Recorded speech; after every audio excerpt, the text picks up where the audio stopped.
Hi, I'm Marcy Degman, the Aspiring Gardener, and today we're going to talk about steps to planting a garden. The first thing most people do is go out and buy plants. That's really the last thing you want to do. What you want to do first is pick your spot, which right here is kind of a small area that I'm working with, and you want to consider the sun exposure. This area gets sun in the afternoon and it gets shade from this big tree over here in the morning.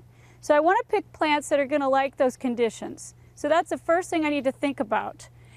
The other thing I need to think about is what is already here. Now in this area I have a rose bush here, a very large rose bush, which doesn't really affect anything, but you want to make sure that you choose plants and garden items that go together that are going to blend later.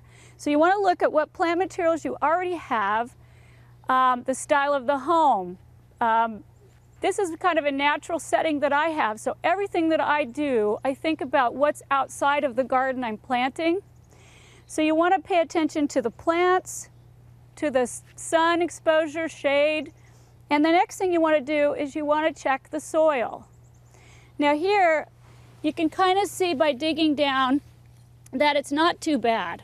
So right away, I know that I don't have too hard of soil, so that's going to help me.